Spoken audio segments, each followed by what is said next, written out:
real honored to have two tremendously smart businessmen who have run companies that install solar systems. Before I introduce them, I also want to recognize Matthew Cadwell in the back, who runs Sumter Energy Services as well, another great solar company in Western Wayne County. But Mark Hagerty of Michigan Solar Solutions and Prasad Gulupala of Srenergy are two of the top-notch solar firms in the state of Michigan. And as an executive director of GLREA, I've learned a tremendous amount from these two individuals over the last 3 or 4 years since I've been involved with GLREA. So they're going to put on great presentations, and we've got plenty of time for questions. So we're going to start off with Mark, and here we go. Hello. We've been doing solar since 2007. And in that time, it's amazing how much the industry has changed. It's changed probably about as much as the other industries we've seen. Geothermal's come along so far, the construction of the homes, energy efficiency. It's good to see what they're doing and how aggressively they're going after it, because once they get done, then they're ready for us, and we're ready for them.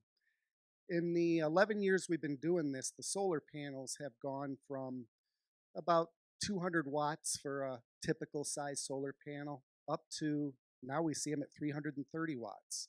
It takes the same amount of labor to install a panel that's 200 watts as 330. The cost of the panels have plunged from about $8.50 a watt from when we started doing it down to, we're quoting commercial jobs now at less than $2 a watt completely installed. As average residential might be 280. So it really, if you've looked at solar in the past and you've thought it's too expensive, it's come down so much, and the cost of electricity has gone up enough that it now is completely different. Now, John might have said I'm one of the smartest people in solar, but I don't know how to change this to the next screen, so could I get, yes, that's easy. All right, so, well, I'll add lib. This one here. Thank you. All right, so Michigan, according to Deutsche Bank and Bloomberg, is the 15th best for return on investment of the solar dollar. That doesn't mean we produce more power than 35 other states, but our power is more expensive than the comparable states at the same latitudes. So once you build in the cost of electricity and the power that the solar panels can produce at our latitude, we are the 15th best for return on investment. One thing that's counterintuitive from what a lot of people would assume is solar panels produce more power the colder they are. In fact, it's a linear relationship. For every degree C, the temperature goes down, the wattage goes up 0.46%. So when we are at 0 degrees Fahrenheit, the panels are rated at 25 C, 77 degrees Fahrenheit, 78 degrees. The wattage of the panels is actually about 10% more than the rated value of the panel. So from a design concern, we have to size our conductors for 21 degrees below zero, which is the coldest recorded temperature at Metro Airport. So when you look at states like Arizona, New Mexico, Southern California, the power that we put out on those cold winter days will exceed anything they could ever do. Now, Germany used to lead the world in solar power production, and they still lead in solar power produced per capita. Now, why is that relevant? They receive much less sunlight than we do in Michigan. So if they could produce more power per capita than per person, then why can't we? One of the main reasons is there's a big disconnect. People do not think we do well with solar, and we do. So that's our job, is to go out and teach people that we truly do. Our office in Riverdale, Michigan, we've been able to get down to net zero now. And it's net zero not because I spent all the money on everything everyone else does, but we put up solar. We obviously did insulation and LED lights and the low-hanging fruit, but we were able to achieve net zero in our office in Riverdale. All right, solar and new construction. Now, there's been a lot of articles in the builders magazines about the amount of customers that are starting to ask for solar power when they're looking at their home. It's going up dramatically. There was one that stated that by 2022, 70% of new customers will be asking for solar power for their home. So if you offer solar power to your prospective clients or add it into your marketing endeavors, you will increase the amount of customers that will come to you. There are things we could do to help you with that. We could develop a marketing slick you could put in your binder. Do you want granite countertops? Do you want a walkout basement? Would you like solar? And then all the bullet points would be to let your customers know of the value and the attributes of solar for their home.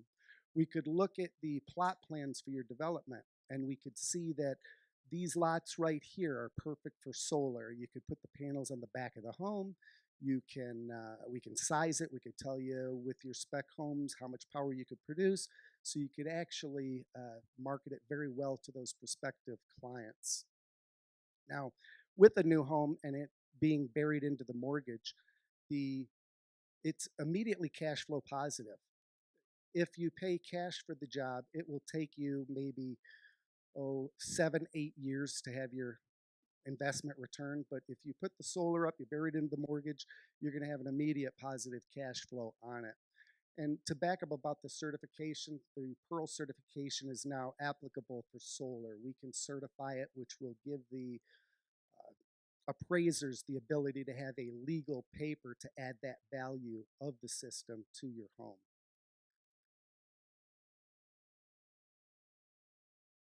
Here's some pictures of some homes that we've done, all the way from a small off-grid in the bottom right and ground mount. There's a raised rib roof in the top center. The new panels are black on black. They are aesthetically appealing compared to the older blue crystalline panels that you see in a lot of marketing literatures or pictures online. The bottom left, that is what they call a black on white. It is the white black back mat on the panel. If they were to take that panel and put a black back mat on it, it would lose 5 watts. And the reason it would lose 5 watts is because of that heat coefficient. The hotter the panel, the less it puts out. So, and let's see. One of the neatest things that's been developing is the building integrated solar. There's the Powerhouse shingles from RGS, which is the old Dow shingle, although there was a lot of differences in that. I will go in the next slide. Onyx Solar Glass. Onyx is a company that's been around for a while. They're based in Spain. They've done a lot of buildings. It's proven. They're starting to come to the US, and we're quoting several buildings with them. They work well with high-rise, because a high-rise building, you have a very small footprint, typically filled up with HVAC, and you have many floors that need power below it. So when we get a call from a client that has a high-rise and they want a ballasted flat roof system on it, it really does not, when we tell them the percentage of offset we can achieve, it's almost laughable. It ends the story right there. So the glass is a game changer. Now, another thing about both of these, when we started doing solar many years ago, it was very expensive, and the prices come down because of the increase in production. The factories are now running 24/7, 365 for solar panels right now in Michigan, and or in the United States, and they can't even meet demand. These are limited production. The demand isn't there yet. They're still a little expensive, but the industry is heading there. We're going to look back 20, 30 years from now and laugh at how we used to do it. Here's a little, can you see that? It doesn't look like it shows up too well, but it's given the timeline of solar shingles. The first ones we saw were the old unisolar shingles, 4-foot long, 17 watts, very expensive. You had to drill a hole in the roof decking to feed the wires through it, very poor wire management. And they soon went to the wayside. They were made from a thin film material that when it caught fire gave off fumes that were very toxic, so there were fire concerns. It was a toxic When you went to dispose it at end of life, you had to worry about the cradle to grave legislation. What are you going to do with it? Is it had to be taken care of as a hazardous material? Then Dow came out with the Generation 1 and Generation 2 of the powerhouse shingle. It still was a thin film, still had the issues with the fire, the smoke coming off it, the end of life disposal. It had much better wire management. The power rating of it also is much better. They could achieve about 800 watts per square, which roofing vernacular is 800 square feet.